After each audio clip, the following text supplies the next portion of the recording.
Kraft presents The Great Gildersleeve. The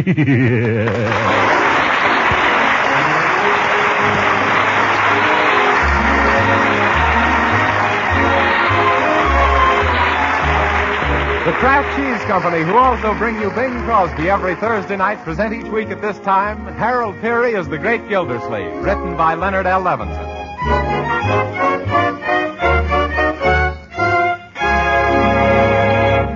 We'll hear from The Great Gildersleeve in just a moment. But if tomorrow's wash day and you homemakers are bound to be hurried getting lunch, let me give you a tip. Serve the folks macaroni and cheese. Do you say you haven't time to bake macaroni and cheese on wash day? Well, of course you don't. But haven't you heard of Kraft Dinner? With Kraft Dinner, you can make grand macaroni and cheese in just 7 minutes cooking time. You see, you don't bake Kraft Dinner macaroni. You don't fuss with grating cheese, because each package of Kraft Dinner contains an envelope of Kraft grated, all ready to sprinkle in. With Kraft Dinner, you get fluffy, tender macaroni drenched in cheese goodness, and you cook it in 7 minutes flat. See for yourself tomorrow. Ask your food dealer for Kraft Dinner.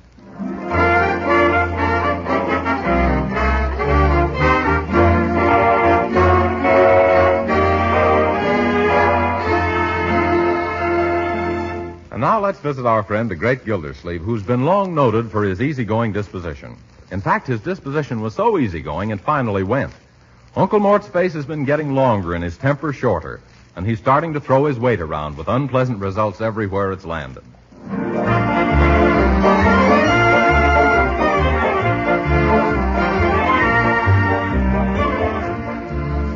Oh, my goodness, Marjorie. I'm late to the office again. Oh, good morning, Uncle Mort. Good morning. All right, am I supposed to starve around here? Where's breakfast? Bertie, breakfast. Yes, sir. What do you start off with? Grapefruit, cantaloupe, strawberries, orange juice. What's the trouble? Don't the stores still sell prunes? Oh, I thought you were sick and tired of prunes. Whatever gave you that idea? Oh, yesterday morning you flung yourself out of the house saying you're fed up, and I asked Leroy what the trouble was, and he says you full of prunes. Excuse me, folks, I gotta hurry to school. Yeah, come back here, young man. School doesn't begin again until next September. Just my luck. Oh, what am I saying? Now, Uncle, why don't you sit down and eat the nice egg Bertie's fried for you? That's what I'm trying to do. Bertie, what is this, a fried egg or the stopper out of the kitchen sink? It's an egg, Mr. Gildersleeve, and it was cooked. It wasn't cooked, Bertie. It was vulcanized. I give up. Just wrap it up, and on my way downtown, I'll drop it on a scrap rubber pile. By George, I'd like to slap a Jap in the map with this scrap. And there's going to be a war in this house, unless I start getting fed properly around here.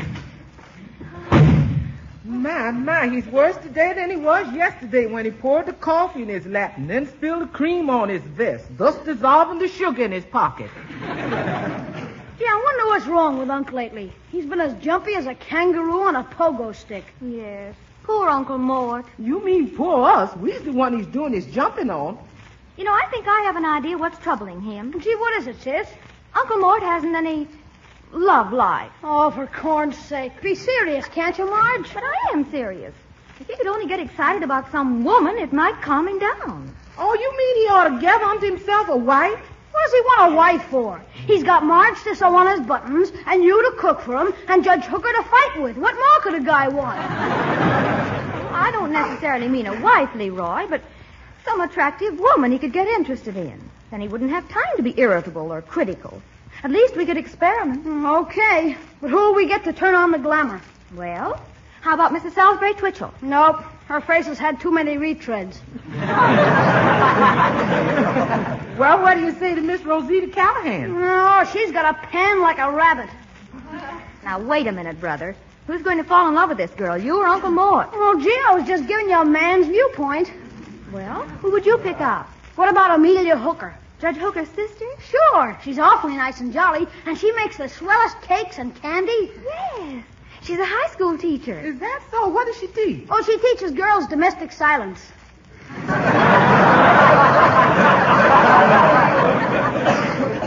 Gee, this'll be a cinch. I don't know about that. You can't make a silk purse in a pig's eye. Now, building up a romance for your Uncle Mort ain't gonna be no picnic. Picnic? That's it. We'll have a picnic on Sunday and invite Judge Hooker and his sister. Uh-huh. Now make some of my famous potato salad. That ought to bring Judge Hooker. And I'll ask Amelia to bake one of her luscious cakes. That should bring Uncle. Yeah, and it'll probably bring all the aunts, too.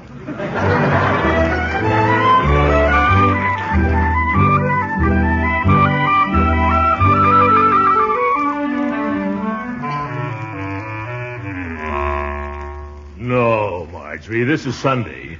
The day I rest my feet. I refuse to go on your picnic. But why not, Uncle Mort? Well, you've heard about nature lovers, haven't you? Of course. Well, I'm a nature hater. Rocks, skunks, snakes, bees, swamps, mosquitoes. You can take all of them and give them back to the Boy Scouts and tell them to give them back to the Indians. Oh, but Uncle Mort, think of all the fun we'll have at Underwood Falls. What fun? Grinding the rubber off our tires? No, we're saving rubber. We're taking the excursion train. We? Who all's going on this pickle and potato salad promenade? Well, there's Leroy and me and Judge Hooker and his sister. Judge Hooker, yeah. Is Amelia Hooker going too? Mm-hmm. And she's baked the most delicious devil food cake. For you, incidentally. For me? But why devil's food? I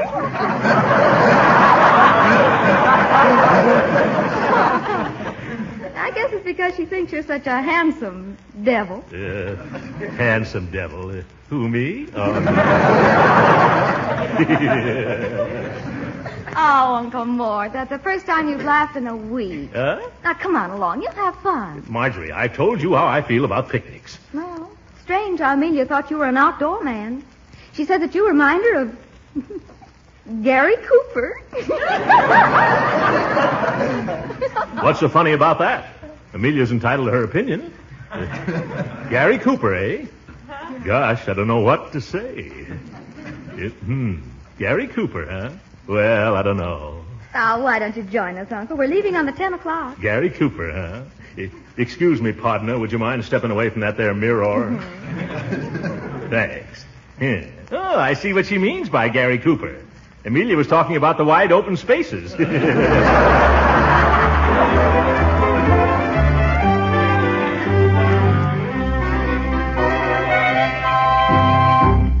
Oh, my. Isn't this beautiful? Mighty pretty country hereabouts, ma'am. The air is so fine and clear.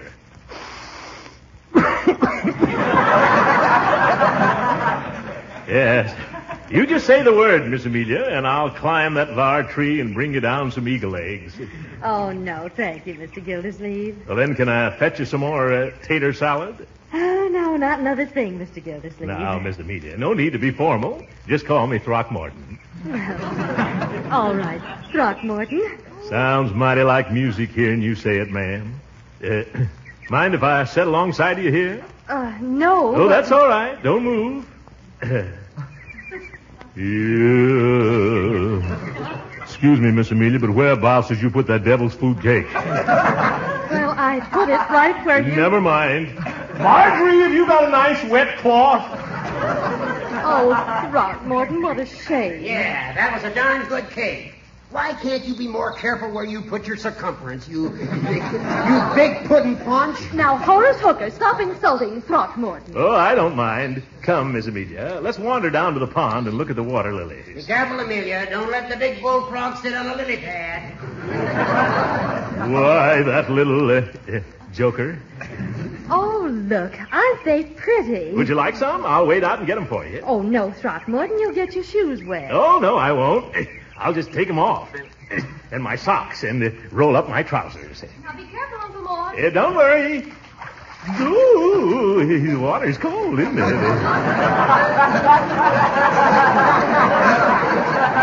No, Daniel Boone, it's just your feet that are cold. I'll show you, Hooker. In just a second, Amelia. I'll have your bouquet in just a...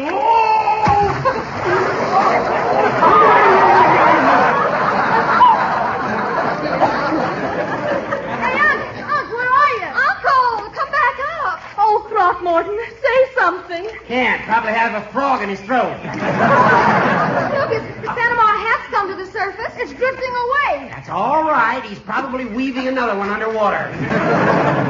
Oh, here he comes. Well, thank goodness. Who put that hole there? Oh, my goodness, I've ruined all my cigars. We'll help him out, Horace. Look at the big flounder. Here, Gildy, take my hand. Yeah, thanks. Is it very wet in there? Oh, no, Judge. Come on in. The water's fine. Hey, let go. Ooh. Now look what you've done. Now I'm all wet. You're telling me. Oh, now, boys, that's enough fun for one day. Come on out. Yeah, gladly, Amelia. Sit down here, Uncle. Yeah? Well, one thing good. Just wash the cake icing off your trousers. Gee, there must be an easier way of doing it than that. Here, Leroy, please dry off my watch. Okay, I'll wring it out. My goodness, give me a towel, someone. Why don't you just shake yourself, you little Airedale? Look at me, I'm a mess. Yeah, you haven't changed a bit, Judge. Here's your watch, Unc. Jeepers, look at the time. Oh, it's almost time for our train. And the station's a mile away. Oh, gather up the picnic things, Leroy. Where's your coat, Throckmorton? Coat? I hung it on a limb of a tree while we were playing baseball. Oh, yes, there it is. Well, I'll get it for you. Then we must hurry up. Oh, What's the matter, Amelia? look. A bird. It's building a nest in your coat pocket. What's that? Let me see. Look, everybody. A bird's building its nest in my coat pocket. Oh, how sweet. Well, what a pity we have to dispossess her after all her work. Well, what are we supposed to be, the FHA? Shoo her away and let's get going. Oh, Horace, you're too cruel. I am not. Well, what are you going to do? Leave your coat here? Yes, by George, that's exactly what I'm going to do. Uncle, you'll catch cold. No, I won't, my dear. The memory of that little mother bird's gratitude will keep me warm. Gee, Unc, that's the only bird in the country with a double-breasted bungalow. All right, Sir Walter Galahad, come on or we miss the train. Help me with our stuff, Amelia. Yes, coming, Horace. That was a very sweet gesture, Throckmorton. I like that very much. Now, Amelia. It's nothing that Gary Cooper wouldn't have done. Can you carry the big basket, Unc? Yeah, sure. Jeepers, Unc, why are you leaving your coat here? Well, my boy, in the first place, it's made a wonderful impression on Amelia. In the second place, the rest of the suit was ruined anyway. And in the third place, that bird that was building the nest was a woodpecker. And I never argue with woodpeckers in the first place.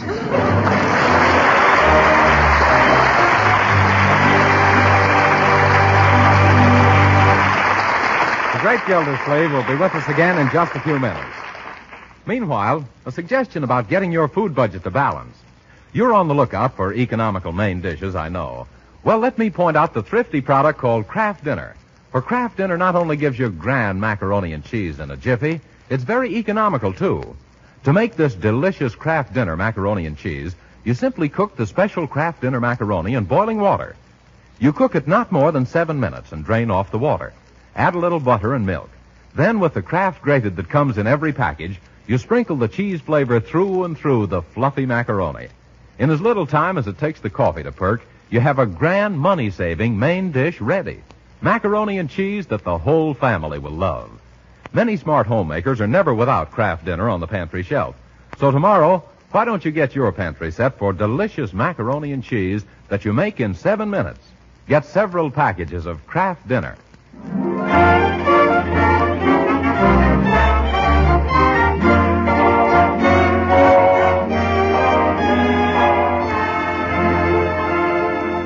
Love, like mumps and measles, hits awfully hard when it hits late in life, and Throckmorton P. Gildersleeve has it bad.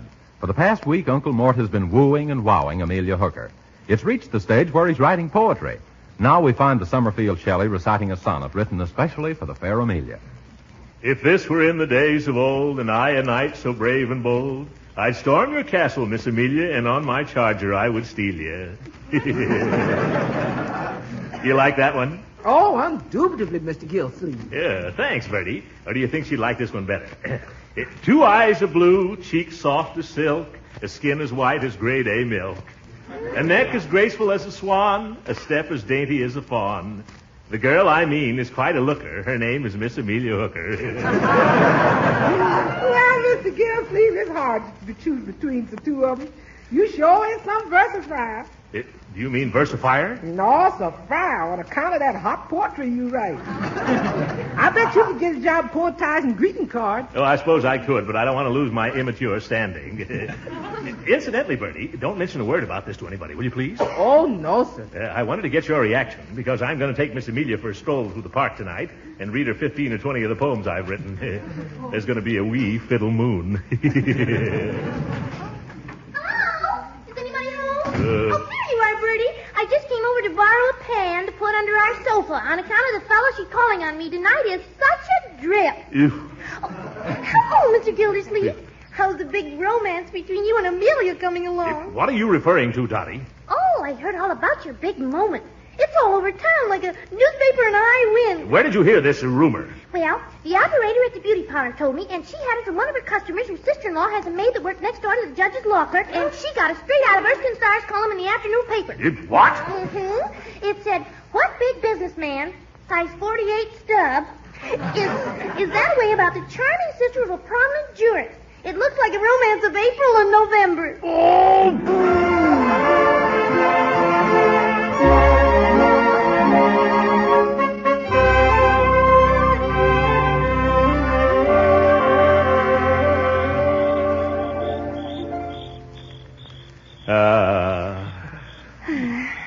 What are you thinking about, Throckmorton? Those crickets, Amelia.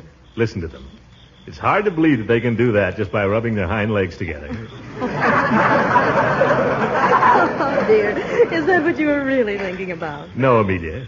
I was thinking of your lips, like twin petals of a dewy rose. They... Amelia, there's something I must ask you. Yes. Would you give me a... Yes. Would you... Have you got a match? My cigar's gone out.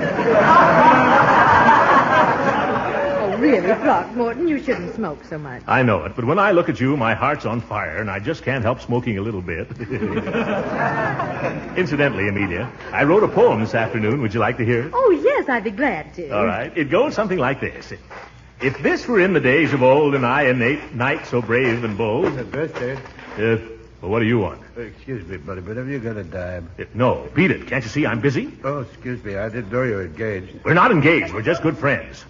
Go on, scram. But all I asked for was a dime. Amelia, do you happen to have change for a quarter? Oh, no. No, I don't want a dime. I want the dime. Throckmorton, I think the gentleman has a cold and is asking for the time. Yeah, that's it. Oh, excuse me. Let's see. It's in 9:42. Oh, thank you, Throckmorton. 9:42, huh? That means I've got plenty of time. Mind if I sit here for a few minutes? No, you can have the whole bench. Kind of wet here anyway. Come on, Amelia. Let's stroll across the grass. I still think he's trying to borrow a dime. Oh, now let's forget everything else. It's a grand night for a walk, and you were starting to recite a poem. Oh, yes, but I had such bad luck with the last one. I think I'll try another verse. Since I met you, I've lost all care. I feel like I'm walking on the air. You're not walking on the air, mister. You're walking on the grass. So what? So I'm a park policeman, see, and it's against the law to trample on the turf, lounge on the lawn, or gamble on the green. Who's gambling? Oh, now, officer, it was purely unintentional. Oh, excuse me. I didn't see you, girlie. Well, run along, and from now on, try to keep your father on the straight and narrow path. Bye-bye. Boy, that flat-headed flatfoot.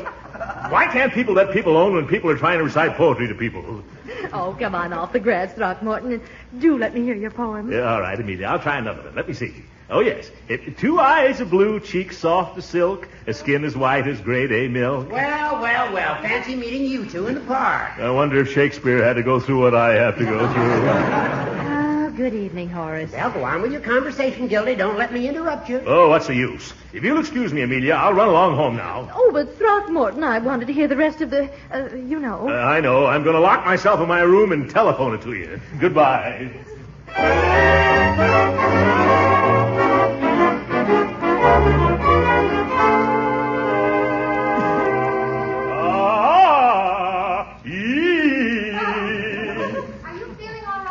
Never felt better, my dear. Why are you making those painful noises? I'm practicing some singing exercises. Don't tell anybody, but tonight I'm going to serenade Honeybun. Miss Hooker. Oh, you've certainly been in there pitching the woo, Uncle. Pitching the what? The woo, stringing a line, making with a heart throb. If you're referring to my tender passion for Miss Hooker, Marjorie, yes. I've been giving Cupid the jive. How's everything going? Not so well. Last night I hit a snag. You did? Uh-huh. The snag's name was Judge Hooker. You didn't actually hit him, did you, Uncle Mort? If I didn't, then why is my mandolin all caved in? I smacked him right in the middle of his veranda. But why, Uncle Mort? Well, he made a big fuss just because I was strumming a few tunes to Amelia. Not that it was very late at night. Couldn't have been much later than 3. And he came barging out of the house in his nightgown, demanding that I hand over my mandolin. He kept yelling, "Give it to me! Give it to me!" So I finally did. You shouldn't have done that, Uncle. I know it. Now he's refused to let me visit his sister. Reminds you of Romeo and Juliet, doesn't it? Mm-hmm. But if the judge has forbidden you to see Amelia, how are you going to serenade her? Well, tonight's his lodge night. He belongs to the Summerfield's Nest of the International Order of Hoot Owls. In fact, he's the Grand Screech. So he should be gone by 8 o'clock. Well, have you phoned to see if Amelia will be home tonight? No, every time I call up, Hooker answers the phone. I'm going to try it again right now. Maybe he's gone out somewhere. But suppose he hasn't. Oh, I've got a scheme. I'll disguise my voice so he won't recognize me. Hello? Hello. What number is it, please? Judge Hooker's residence. Oh, Georgia Hooky President, huh? No, this is Judge Horace Hooker. Oh, you Hooker Horsey, huh? No good. No. This is Judge Hooker. Now, who's this? You George Hooky, see me, sorry. No. Who are you? Oh, me know that long time. What's your name and what do you want? Me Lily, only Lily Henley. No, thanks. We wash our own hands. Oh, for corn's sake. I said very smelly. What are you calling about? Missy Hooky, she home, huh? No, she isn't. Is there any message I can take? No, Judge, just skip it. Gildersleeve! Now what are you going to do, Uncle Mort? I don't give up very easily, Marjorie. Remember, love laughs at locksmiths and jeers at jugheads like the judge. I'm going to send Amelia a box of candy with a message inside. I read that someplace. That should do the trick. Hey, Bertie! Was you calling me, Mr. Gildersleeve? Yes, Bertie. Are you finished with the dishes yet? I've done the dunking, but the wiping is waiting. I want you to take a package over to Miss Amelia for me. Smuggle it in so her brother doesn't find it, see? Now, do you think you can act as Cupid's messenger in this case? Oh, certainly, Mr. Gildersleeve. I'm the cupidest messenger in town.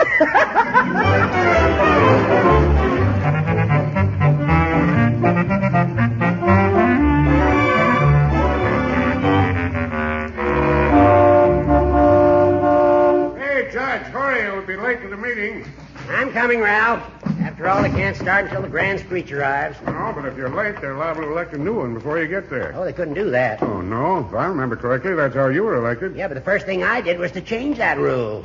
Yeah, well, hop in. Wait a second. Someone's coming to the house, I think. Oh, hello, Bertie. Oh, hello, Judge. What have you got there? Something for me? No, sir. Then it must be for Miss Amelia. Yeah, that's it. It's for Miss Amelia. Fine. Just give it to me, and I'll take it into her. But I've had strict instructions to put it right in her own Well, hands. she's upstairs, and there's no use making her come down to answer the door. I'll take it. I don't know whether that's right for me to do it. Well, just give me one reason why not. Okay, I'll give you a reason, but I have to go home to get it. Fine. Now, just a second. There's no use you lugging that package all the way home and then back here again. Just leave it with me until you come back. All right, so here it is. Thanks, Bertie. I'll take good care of it. That's mighty considerate of you, Judge. Hey, what's the idea? That's Gildersleeve's cook. I've forbidden him to see my sister, and dollars to donuts, this package is something he sent her. So what are you doing? Foiling Big Gildersleeve. Well. Chocolates. Have some, Ralph. Hey. Oh, look, a note. Let me see. Listen to this. Dearest darling Moonflower, I've phoned and called to see you all day long. But in vain. And who has so cruelly kept us apart? Your brother, the little tinker. Something's wrong with the S on his typewriter.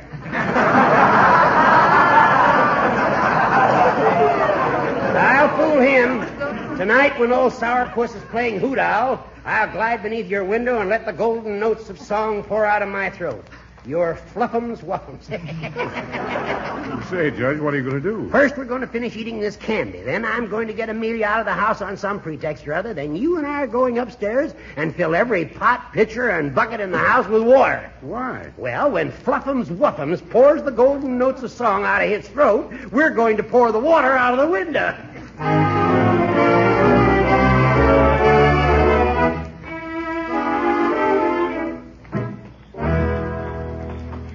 for goodness sakes, quiet, you musicians. This is supposed to be a serenade, not a stampede. Yeah, quiet, fellas. Yeah. Now, you boys hide in the bushes while I tiptoe up on the porch. You get it? And I'll let you know when I'm ready. Okay, Mr. Gildersleeve. Come on, boys. Now, take it easy and be quiet, boys.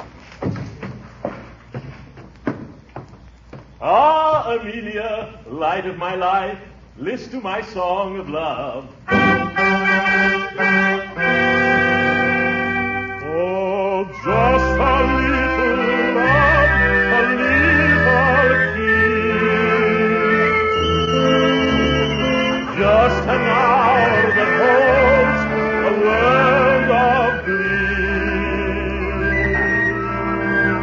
Eyes that tremble like the stars above me. And the little word that says you love me.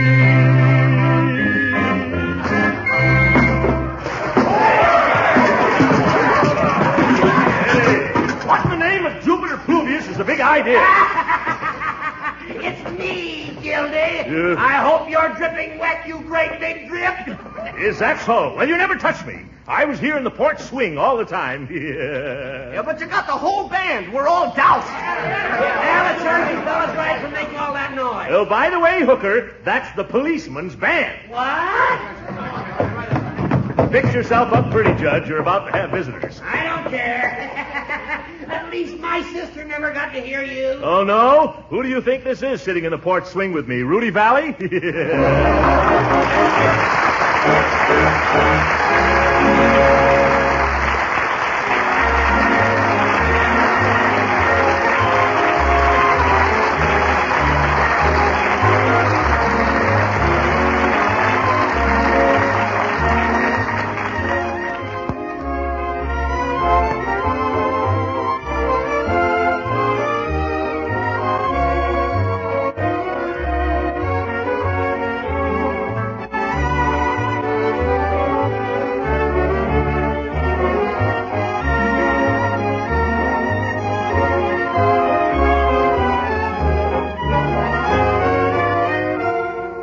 Ladies and gentlemen, this has been our last broadcast before our summer vacation.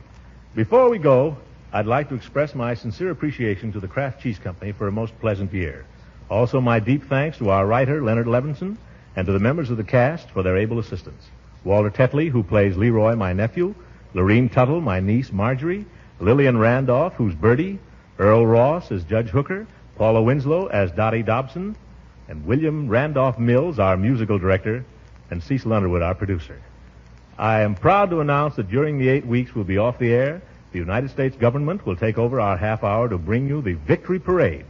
Each of the top NBC shows is contributing one program to this series, so be sure to listen in. I hope you all have a pleasant summer, and now, good night.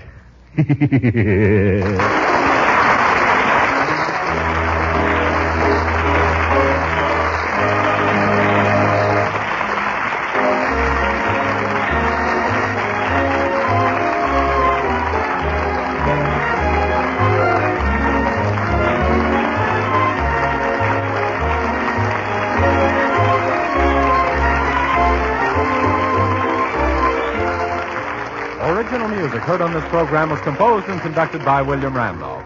This is Jim Bannon speaking for the Kraft Cheese Company and inviting you to tune in again August 30th at this same time for the further adventures of the Great Gildersleeve.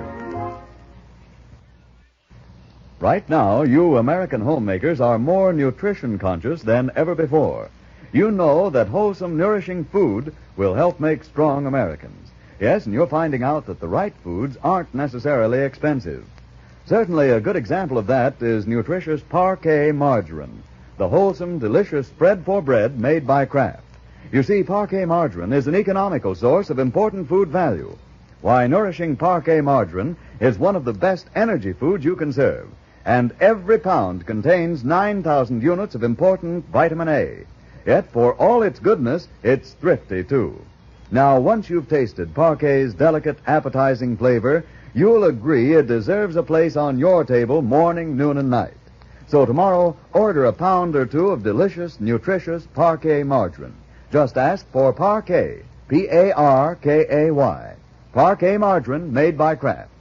This program has reached you from Hollywood. This is the National Broadcasting Company.